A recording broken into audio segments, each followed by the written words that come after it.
नमस्कार दोस्तों, स्वागत है आपका गुरुकुल के सोनेट प्लेटफॉर्म पर। आज रेस का 205 नंबर मॉक का सॉल्यूशन देखेंगे हम। मैथ का सॉल्यूशन के बाद रीजनिंग का सॉल्यूशन देखते हैं। चलिए चलते हैं पहले क्वेश्चन की तरफ। Odd one out, odd one out alphabetic. Alphabetic odd one out में आपको प्लेस पता होनी चाहिए। तो पहला क्या है? 5। 5 के बाद क्या लिखा हुआ है? 8। पहला 5 है, 8 है और 19 है। दूसरा देखते हैं, 10 है, 13 है और 14 है। इन दो को देखा और इन दोनों पर कंपेयर करने की कोशिश करेंगे। क्या है? प्लस का 3, ये भी प्लस का 3 है। तो पहले में दो में क्या हो रहा है? प्लस का 3 हो रहा है। 18 3, 18 और 3 कितना होना चाहिए था? 21। ठीक है, क्या है? 22 है। ऑड वन आउट हो गया। बाकी नेक्स्ट देखना है तो नेक्स्ट देख लो। इसके बाद क्या हो गया? अपोजिट। इसके बाद क्या हो गया? अपोजिट। पता वरना इतनी देखने की जरूरत थी नहीं, सिर्फ पहले वाले से भी मेरा काम चल रहा था। अगला देखिए, अगला क्या लिखा? फ्लूट्स। फ्लूट्स जो भी लिखा है, मतलब आपको देखते ही समझ में आ गया कि सारे अल्फाबेट कॉमन है। सारे अल्फाबेट कॉमन है। तो जब टीपीटी 2 कराया था तो क्या बताया था? जब सारे अल्फाबेट कॉमन हो, या तो इंक्रीजिंग डिक्रीजिंग ऑर्डर होंगे या तो पर्टिकुलर प्लेस होगा एक। क्लियर है? इंक्रीजिंग डिक्रीजिंग ऑर्डर है क्या? देखो 21 से शुरू हुआ, 20 लास्ट में, इंक्रीजिंग डिक्रीजिंग ऑर्डर नहीं है। इसका मतलब क्या है? एक पर्टिकुलर प्लेस है। पर्टिकुलर प्लेस देखो, मैं लिखता हूं 1 2 3 4 5 6। पहले नंबर पे क्या है? 3, फिर है 2, फिर है 1। क्या इसमें भी ऐसा ही है? 1 2 3 4 5 6, 3 2 1, मतलब 3 2 1 लिखना मुझे। ओ आई भी, ओ आई भी, ओ आई भी, ओ आई भी, ओ आई भी, कट गया। अगला क्या लिखा है? 6 5 4। तो 6 5 4 N I L, N I L, ये नहीं होगा एन आई एल। क्लियर है? नंबरिंग क्यों देनी होती है? नंबरिंग इसलिए देनी होती है कि बहुत समय लग जाता है देखने में कि पहले नंबर पे कौन आया, दूसरे नंबर पर। ये तो अभी रूटीन था कि पहले ऐसे कर दिए और फिर ऐसे कर दिया। कभी होता है सफल करके लिखा होता है, जैसे मैं बोल रहा हूँ LUTOSVR, कुछ ऐसा लिखा है। ये सफल करके लिख देगा, कुछ भी लिख देगा, कहीं भी, कुछ भी कहीं भी लिख देगा, कुछ भी कहीं भी लिख दिया इसने उठा के। तो इसमें नंबरिंग देने का फायदा इसलिए हो जाता है कि क्या नंबरिंग आ रही है। क्लियर है? अगला देखिए, इन क्वेश्चन की तो बहुत प्रैक्टिस करके जाओ। मेंस में भी देखने को मिलेंगे, प्री में देखने को मिलेंगे। कुछ कर नहीं सकते। इनका एक आसान सा उपाय यह है कि भाग और गुना देख लो, वो कहाँ नियरेस्ट होता है। सिर्फ भाग और गुना पे दिमाग लगाओगे तो क्वेश्चन की पॉसिबिलिटी हाई होती है करने की। बाकी एक तरीका और क्या हो सकता है? भाग है बराबर है, भाग है बराबर है, और गुना है, और गुना और प्लस है। तो 80 to 90% चांस है कि ये ऑप्शन कैंसिल आउट हो गए। अब इन दो ऑप्शन पे काम चलेंगे। यहाँ माइनस है, यहाँ माइनस है, फिर यहाँ भाग है, यहाँ प्लस है, यहाँ भाग है, यहाँ गुना है। तो यहाँ करके देख लो क्या आएगा। यहाँ एक बार गुना करके देख लो, एक बार भाग करके देख लो। इन दोनों साइन में रख के देख लो कोई भी। क्लियर है? और हरदम भाग से भाग कट के जाएगा। और एक चीज जो अब बेसिक सीधी आ रही है, जैसे 39 गुना 2 भागे 13। तो हम देखते हैं कि भाग इससे जा रहा है कि नहीं जा रहा। लेकिन जब गुना और भाग एक साथ हो तो मुझे देखना क्या होगा कि ये इससे कट रहा क्या नहीं कट रहा। देखो ये बड़ा आसान सा यहाँ हो जाएगा, 13 39, 3 दूनी 6। तो यहाँ एक हमें परफेक्ट नंबर मिल जाएगा। क्लियर है? तो जब भी गुना और भाग एक साथ आए तो ये चीज भी एकदम राइट रहेगी। देखना क्या है, थर्ड वाला पहले से भाग जा रहा कि नहीं जा रहा। क्लियर है? अगली चीज देखो, अगली क्या है? Alphabet series. अल्फाबेट सीरीज में सीधा सीधा है, पहला पहला पढ़ के देख लो। 23 के बाद 24 के बाद 25 के बाद 26 के बाद क्या आएगा? ए, काट दो, कुछ काम के नहीं है। अगला देखो, अगला क्या बोल रहा है? P omega means Q is a mother, Q is unmarried daughter of P। कोई क्या अंतर समझ में आ रहा है? नॉर्मल क्वेश्चन में और इस क्वेश्चन में कुछ अंतर समझ में आ रहा है? आ रहा? नॉर्मल जब हम पढ़ते हैं तो हमें क्या दिया रहता है? P plus Q means P is mother of Q, ये लिखा रहता है। लेकिन इस क्वेश्चन में क्या लिखा हुआ है? Q पहले लिखा है, Q is mother of P। समझ रहे हैं दोनों क्वेश्चन में अंतर? तो इस क्वेश्चन में होना क्या है कि आप हरदम पीछे से पढ़ना शुरू करेंगे। जब भी कोई साइन आएगा तो आप पढ़ना कहां शुरू करेंगे? पीछे से। क्लियर है? तो देखो क्या लिखा है, सी बी जी। तो बी का मतलब कहां लिखा हुआ है? बहुत फंबल करके लिख दिया इन्होंने।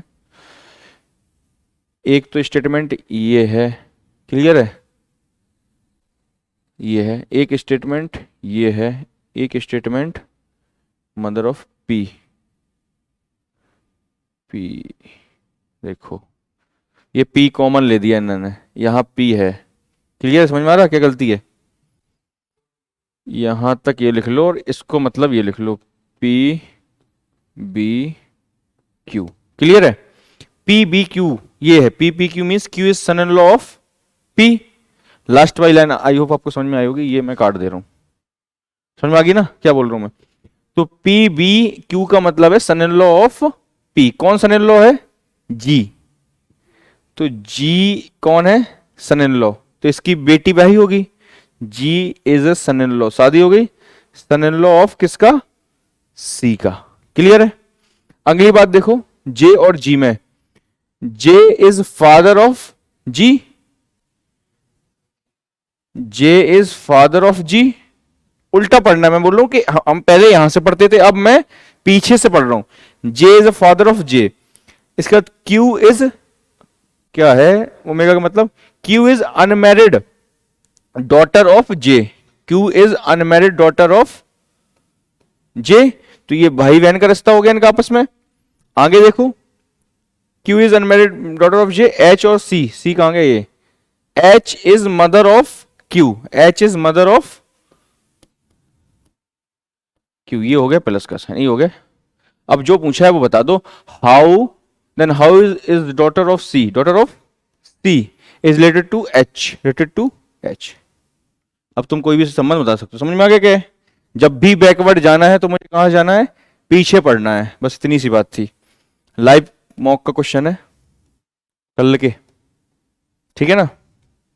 अगला देखो, सेम है, रिपीट।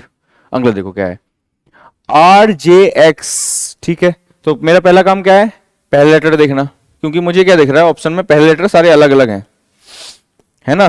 तो मेरा सिर्फ पहले लेटर पे काम चल जाएगा। 18 से क्या हुआ? 21। 21 से पता नहीं क्या हुआ। 1 से क्या हुआ? 4। प्लस का 3 हुआ है, प्लस का 3 हुआ है, तो प्लस का 3 होगा मतलब 24। 24 का मतलब, क्लियर है? इसके अलावा मुझे कोई देखने की जरूरत नहीं थी। इसके बाद बहुत बड़ा बड़ा है, -18 है, -11 है, उससे कोई लेना देना है नहीं, वरना निकालोगे तो हो जाता है। -11 और -13, सॉरी -11 और -13 तक भी पूछता है। इतने लंबे भी माइनस आपको करने आने चाहिए। क्लियर है? अरे बाप रे, बड़े जल्दी आ गए क्वेश्चन। चलिए, कौन सा है? स्टेटमेंट और कंक्लूजन का है। स्टेटमेंट और कंक्लूजन। कंक्लूजन और अजम्पशन में अंतर बता सकते हो? मैं मोस्टली हर वीडियो में बता ही देता हूं कंक्लूजन और अजम्पशन में अंतर। कंक्लूजन का मतलब होता है कि कोई स्टेटमेंट के बाद की बात, इस बात से ये कंक्लूजन निकलता है। अजम्पशन इस स्टेटमेंट से पहले की बात। तो कंक्लूजन स्टेटमेंट से बाहर नहीं जा सकता, अजम्पशन स्टेटमेंट के बाहर जा सकता है। मेरी बात समझ में आ रही है? कंक्लूजन कभी भी स्टेटमेंट के बाहर नहीं जा सकता, क्योंकि मुझे स्टेटमेंट मिलता है, उस स्टेटमेंट के अंदर ही मैं कंक्लूजन समेटता हूं एक। अब क्वेश्चन को पढ़ो और आसानी से क्वेश्चन हो जाएगा। वैश्विक शिखर सम्मेलन के दौरान देश एक्स को अपने मौजूदा लोकतंत्र के सैन्य शासन में बदलने के फैसले के लिए कई देशों ने कड़ी आपत्ति का सामना किया। कोई शिखर सम्मेलन है, उसमें कोई देश है एक्स, क्लियर है, को अपने मौजूदा लोकतंत्र था, वहां क्या था? लोकतंत्र था। लोकतंत्र को कैसे बदल रहे हैं? सैन्य शासन में बदलने के लिए फैसले के कई देशों ने कड़ी आपत्ति का सामना किया। क्लियर है? निष्कर्ष क्या निकला कि अधिकांश अन्य देश लोकतंत्र हैं। अब ये बताओ, ये कोई हो सकता है? कहीं लिखा है इस वाले स्टेटमेंट में, कहीं भी ये लिखा हो कि सारे देश लोकतांत्रिक थे? ये कहीं भी नहीं लिखा है। ये आउट ऑफ कॉन्टेक्स्ट बात है, गलत हो जाती है। ये अजम्पशन एकदम ठीक है, तो आपको समझना है, मैं इसलिए बता रहा हूं दोनों में अंतर क्या है। ये अजम्पशन एकदम ठीक है, एकदम ठीक अजम्पशन है। तो कभी कभी आप कंक्लूजन को अजम्पशन, अजम्पशन को कंक्लूजन समझ लेते हैं, इसलिए मैं बता रहा हूं ये अजम्पशन ठीक है, कंक्लूजन गलत है। कंट्री एक्स भविष्य के वैश्विक शिखर सम्मेलनों में भाग नहीं लेगा, ऐसी कहीं कोई बात नहीं कही गई। क्लियर है? कंक्लूजन का सिर्फ और सिर्फ मतलब है जो स्टेटमेंट में बात बोली है वो वैसी या अलग शब्दों में घूम के वैसी आ जाए। जैसे कि आप पुत्र हैं बाई के, ये बात आपके स्टेटमेंट में लिखी है। अब कंक्लूजन में लिख के क्या आई? आप पुत्र हैं बाई के पति के। कोई बात नहीं, बात एकदम सही है, बस घूम फिर के आनी चाहिए, कैसी भी आ जाए बात सेम टू सेम हो, कंक्लूजन तब राइट होगा, वरना कंक्लूजन गलत हो जाएगा, आउट ऑफ कॉन्टेक्स्ट हो जाएगा। क्लियर है? तो नाइदर 1 नॉर 2। अगला देखो, पैसेंजर वर्सेस, पैसेंजर मतलब बैठते हैं, पहले बैठने वाले हैं और फिर उसमें जिसमें जाते हैं वो हैं। तो एस्ट्रोनॉट एयरक्राफ्ट नहीं, पायलट एयरक्राफ्ट नहीं, पायरेट शिप, पायरेट समझ तो परेट क्या होते हैं, पायरेट बोलते हैं, क्या होते हैं ये डकैत होते हैं ना, तो ये वाला भी नहीं होगा। Aeronaut, aeronaut hot air balloon, ठीक है, हॉट एयर बैलून में कौन बैठता है? एरोनॉट। क्लियर है? हो सकता है वो लग रहा हो एस्ट्रोनॉट एयरक्राफ्ट, है ना, लेकिन है नहीं इसका। अगला क्वेश्चन देखो, चल ले भाई। हाँ, ये कौन सा है? सीरीज का। सीरीज के 2-3 तरीके ही बताए थे। एक जब स्लाइटली बढ़ता है तो क्या इसका क्वेश्चन होता है? गैप का। तो सबसे मेरा बेसिक कॉन्सेप्ट है कि मैं गैप निकालूंगा, ठीक है, मैं गैप निकालता हूं तो मैं क्या देखता हूं दोनों में कितने का अंतर है? 13 का। दोनों में कितने का अंतर है? 15 का। मुझे दिख रहा है या तो विषम संख्या बनेगी या ऑड बनेगा। चलिए भैया देख लेते हैं क्या बनेगा। कितने का गैप है? 21 का, मतलब ऑड नहीं है। ऑड मैंने 2 चीज सोची थी ना, एक तो मैंने सोची थी विषम संख्या और एक क्या सोची थी? ऑड। ऑड भी गलत सोच लिया था मैंने क्योंकि ऑड 15 है नहीं।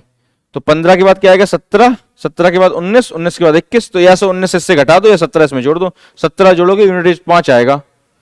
और 2 ऑप्शन कहाँ गए? 2 ऑप्शन गोल हो गए इनके, देख लो भैया। चलो कोई बात नहीं। 68 में 17 जोड़ेंगे तो 70, 60, 70, 80, 85। क्लियर है? 85 ऑप्शन में नहीं है, 2 ऑप्शन ही हटा दिए। चलो कोई बात नहीं। है ऊपर थे क्या? अच्छा इसमें आ गया, इस वाली स्लाइड में आ गया क्या? ठीक है ये रहा, कोई बात नहीं। चलिए अगला देखिए, ये वाला तो हो ही जाएगा आपसे। अगला चलिए, सबसे ज्यादा इंपॉर्टेंट अभी मेंस के लिए मुझे जो चीज समझ में आ रही है वो है एक तो इमेज सीरीज। अब आज क्लियर है? इमेज सीरीज जो मैं टीपीटी 1 में सीजीएल के सारे क्वेश्चन करा चुका हूँ, सीजीएल 2023 के मैं सारे क्वेश्चन इसमें करा चुका हूँ, ठीक है। दूसरी चीज होगी इमेज में ऑड वन आउट, इमेज में ऑड वन आउट जो आपके सीडीएस में पूछे जाते हैं क्वेश्चन, ठीक है, सबसे ज्यादा। तीसरी चीज है आपकी ऑड एनालॉजी नॉलेज बेस पे, ऑड एनालॉजी नॉलेज बेस पे। और चौथी चीज है आपकी बैंड डायग्राम नॉलेज बेस पे। आप उठा के देखो, बढ़िया से बैंड डायग्राम मेंस में पूछे गए थे और बढ़िया से ऑड वन नॉलेज वाले पूछे गए थे। इन दोनों की अच्छे से प्रैक्टिस करना, और ये तो मैं करा ही चुका हूं और ये भी मैं करा दूंगा, ठीक है। कोडिंग जावास्क्रिप्ट और फोर्ट्रान, अब इसमें कुछ नहीं है, इसमें सिर्फ और सिर्फ जीएस है। जिसको पता है वो बता देगा कि कोडिंग जावास्क्रिप्ट से रिलेटेड है, फोर्ट्रान से रिलेटेड है कि नहीं है। समझ रहे हो? जावास्क्रिप्ट क्या लैंग्वेज है, फोर्ट्रान क्या लैंग्वेज है। रजत को क्या लिखा है? UCMCW। तो कोडिंग क्लास हो गई है। कोडिंग क्लास में हमने क्या जाना था? हम सबसे पहले मेरा काम क्या होता है? पहले से पहले को मिलाना, यही काम होता है। 18 से 3 21, प्लस का 3 जुड़ रहा। चलिए अगला देख लो करके। 14 3 17 जुड़ रहा है, प्लस का 3।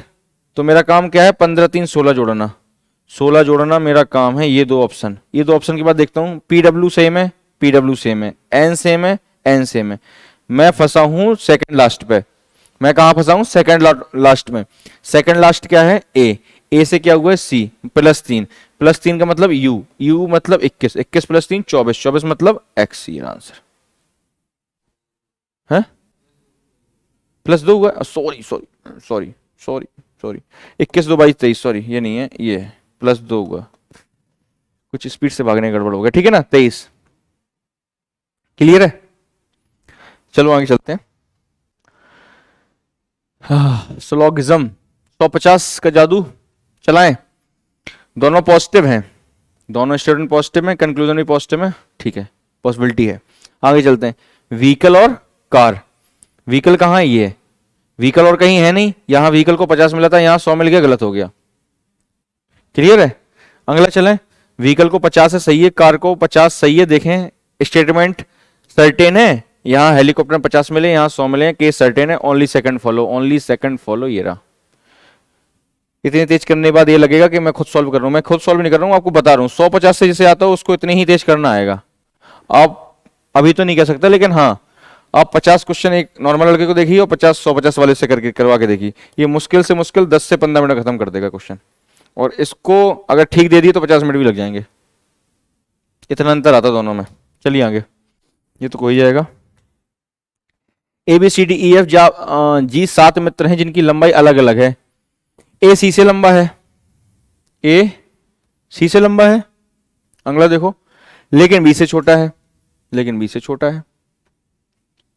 सी एफ से लंबा है, सी एफ से लंबा है, लेकिन ए से छोटा है।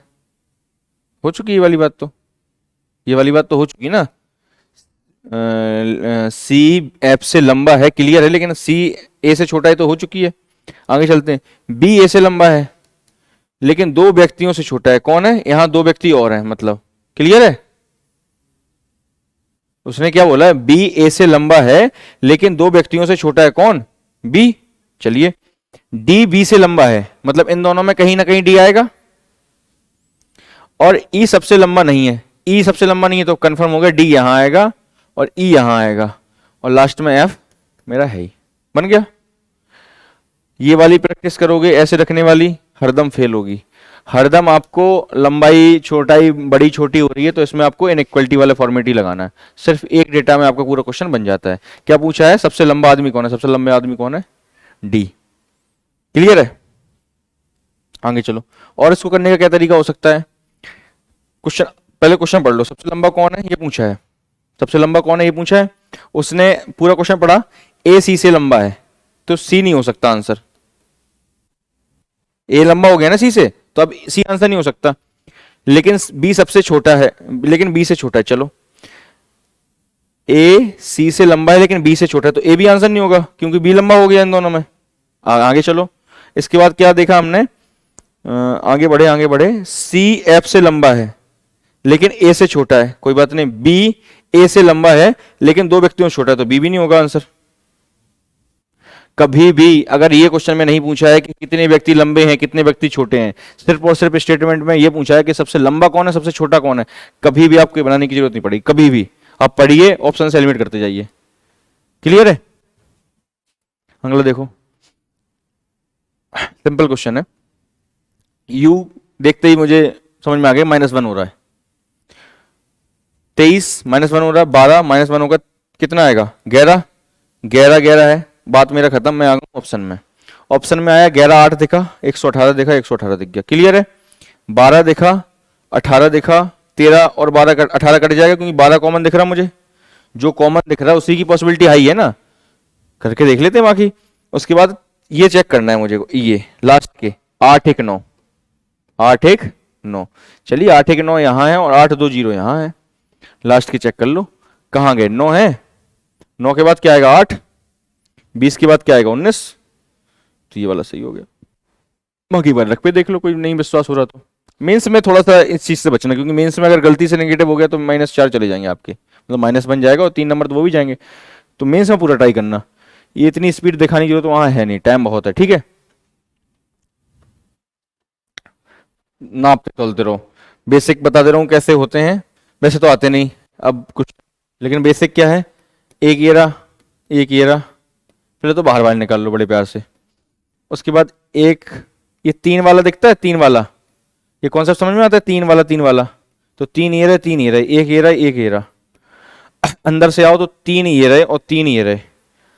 पहले हमने नापे क्या? सिंगल सिंगल बनने वाले। अब मैं करूंगा ज्वाइंट, अब मैं करूंगा ज्वाइंट। जैसे ये छोटे वाले को नापा था ना, तो ये वाला मेरा नहीं नप पाया था, अब मैं इनको नापूंगा, ज्वाइंट करने वाले। समझ रहे हो? फिर मैं ज्वाइंट करने वाले इस वाले पॉइंट से नापूंगा, ये मैंने नहीं नापे थे।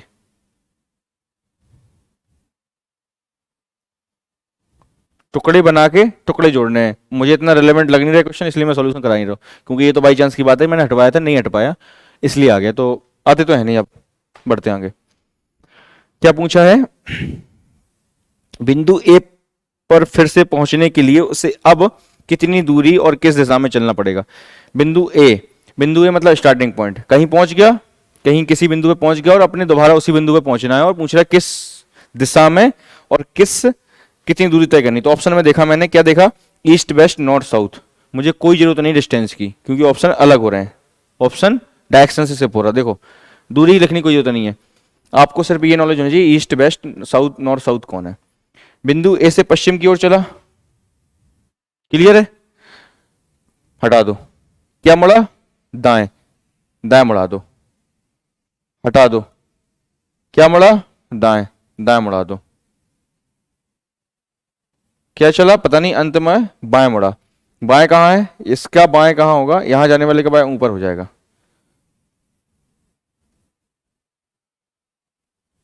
ठीक है, यहां तक कुछ नहीं है, यहां तक कुछ नहीं है। अब वो है कितनी दूर है, बस ये रहा, समझ रहे हो। और ये भी लिखने की जरूरत नहीं है, आपको लिखना है सिर्फ ये, और आसान है। अगर दूरी से कोई लेना देना नहीं है तो आपने क्या लिखना है, पहले बेस्ट, क्लियर है। उसके बाद आप आए, बेस्ट लिखा आपने, पॉइंट आप चलते गए, क्या लिखा है, राइट, एक राइट लिख लो। इसके बाद पढ़ा पढ़ा पढ़ा, फिर राइट लिख लो, फिर पढ़ा आपने, फिर लेफ्ट लिख लो। कहीं कुछ नहीं है, एक राइट से एक लेफ्ट काट दो, बेस्ट का राइट कहां होगा, बस ये निकालना है, क्लियर है। तो डायरेक्शन वाला क्वेश्चन यहां से बहुत सिंपल हो जाता है, बाकी लिखना है तो लिख लो। 24 15 लिखा है, 32 को कुछ लिखा है, 46 से 26 बनाना है। देखो सोचना कैसे है पेपर में, मुझे देखो लगभग आधा दिख रहा है, 26 दूनी 52, 52 में 46 बनाने के लिए कितना घटाना पड़ेगा, 6, क्लियर है।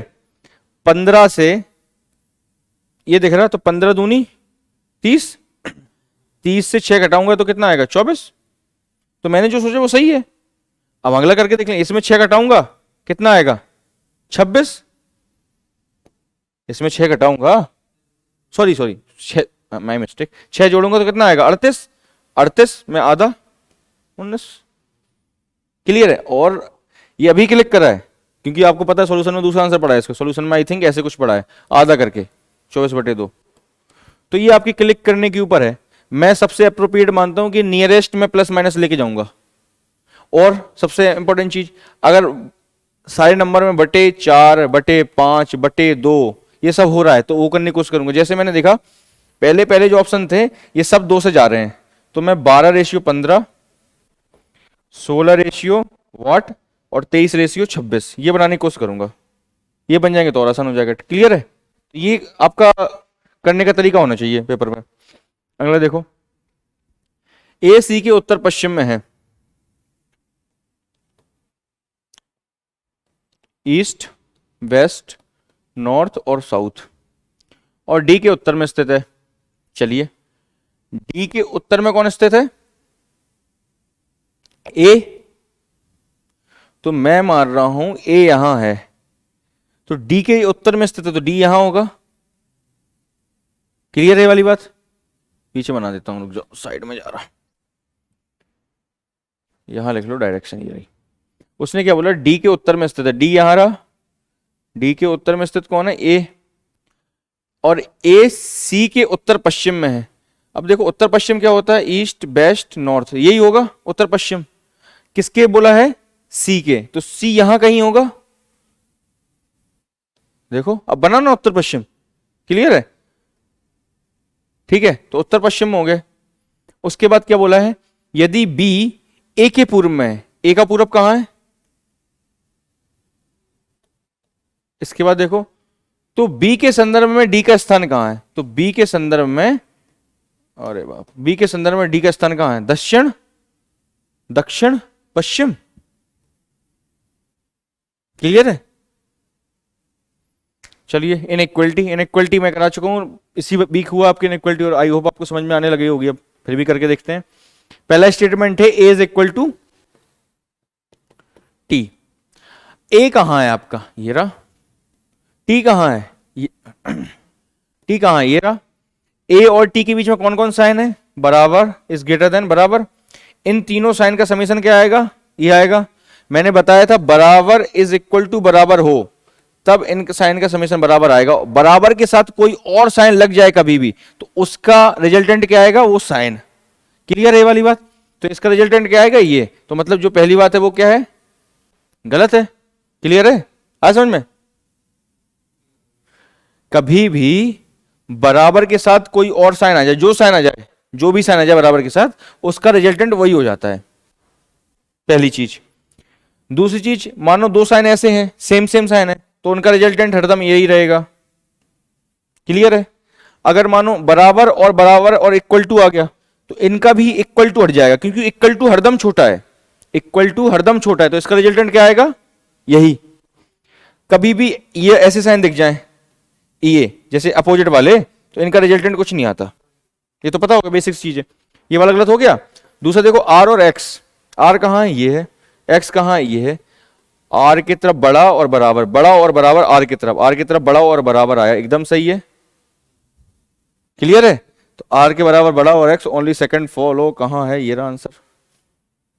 चले 8 8 128 11 7 162। क्या करना चाहिए इसमें, क्या लगता है? मैं करता हूं। मुझे 128 दिखा और 8 दिखा, तो मुझे दिखा 8 इंटू 8 कितना है, 64, 64 दूनी 128। क्लियर है? इसका मतलब यहां कितना हो जाएगा, 162 है, तो यहां कितना आएगा, दुर्गुट 16 और 2 एकम 2, लेकिन 11 गुने 77 से तो आ ही नहीं रहा मामला। क्लियर है? तो मतलब जो सोचा वो गलत है, क्योंकि दोनों में लगना चाहिए था, है ना। पहले में तो लग गया, फिट हो गया, लेकिन दूसरे में नहीं लगा। तो फिर हम क्या कर सकते हैं, और क्या कर सकते हैं, 128 कैसे बनेगा, 128 की मल्टीप्लाई आ सकते हैं आपको। 128 और कैसे बनेगा बताइए। जैसे मैंने मल्टीप्लाई किया, दो छक 12 दो चौको 8, 32 चरुवट 32 और 8, ऐसा कुछ आ गया। तो 16 8 88 आ रहा ना, 16 8 128 आ रहा ना। 16 कैसे बन रहा, इन दोनों का समेशन इंटू 8। 8 कोई भी नंबर हो सकता है, कॉन्स्टेंट नंबर हो सकता है। चलिए करके देखते हैं। इन दोनों का समेशन कितना है, 18। 18 से कट रहा है 162, कितनी बार कटेगा, हाँ कितने, 90 और 9 8 72, 2 7 से 14 15 16, 9 बार कटेगा। 9 कौन सा नंबर है, कौन सा, कोई नंबर नहीं देखा। समझ में आ रहा है मैं क्या करूं? देखो मैंने पहले जैसे बनाया वो समझ में आ गया, वो नहीं है। उसके बाद मुझे समझ में आया कि 16 अट्ठे एक और होता है 128। तो 16 तो मुझे बनाने में समझ में आ गया, कैसे बना मेरा 16, 8 प्लस 8 से। ये 8 कोई कांस्टेंट नंबर हो सकता है, या तो बनेगा, मुझे नहीं पता कैसे बनेगा, भी बनेगा कैसे। एक तो 8 यही रखा है सामने, तो मैं दूसरा करने का कोशिश करता हूं। 11 प्लस 7 कितना है, 18 है। 18 के गुणा कितने से हो रहा है तुम्हारा, 9 से। ये 9 कोई कांस्टेंट नंबर तो है नहीं। बधाई, सिस्टम जीत गया, ये बताने आया। चलो 18 और 9 क्लियर है।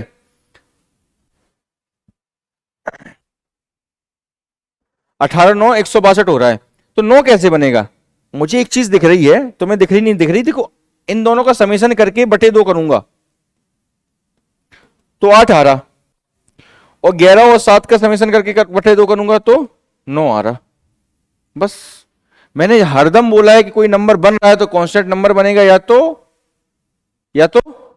वो कैसे ही बनेगा, बनाना कैसे, बस वो आपको देखना है। अब ये वाली छोटी छोटी चीजें ये छुपी रहती हैं, ये आपको निकालनी पकड़ पकड़ के। ये कैसे निकलेंगी, प्रैक्टिस से। क्वेश्चन एक और लो,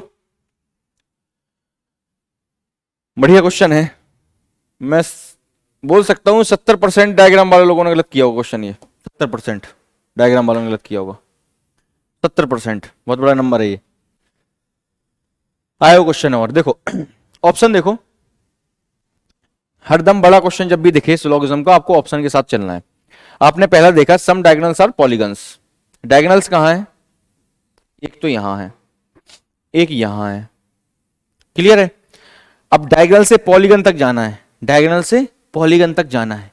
तो डायगोनल ये पॉलीगन ये रहा, पॉलीगन और डायगोनल ना, पॉलीगन ये रहा, इन दोनों से मिलके बन गया, तो मुझे इसका कोई काम नहीं है।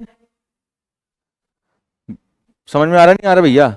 समझो, मैंने बोला डायगोनल और पॉलीगन का मामला है, तो डायगोनल तो ये भी है, डायगोनल ये भी है, तो कौन सा डायगोनल लेना है? शॉर्टेस्ट रास्ता हरदम लेना है, कम से कम बिचौलियों का इस्तेमाल हो। तो मुझे समझ में आया कि इन दोनों से बन रहा, इसमें एंगल को मिला 50, इसमें 100, सर्टेन केस है, दोनों में 50-50 मिला, मतलब पहला सही है। पहला वाला कहाँ कहाँ सही है भैया? पहला यहां सही है, यहां सही है, यहां सही है, ये वाला ऑप्शन कैंसिल। चलिए दूसरा देखते हैं। दूसरा देखते ही मुझे समझ में आ जाएगा मामला क्या है।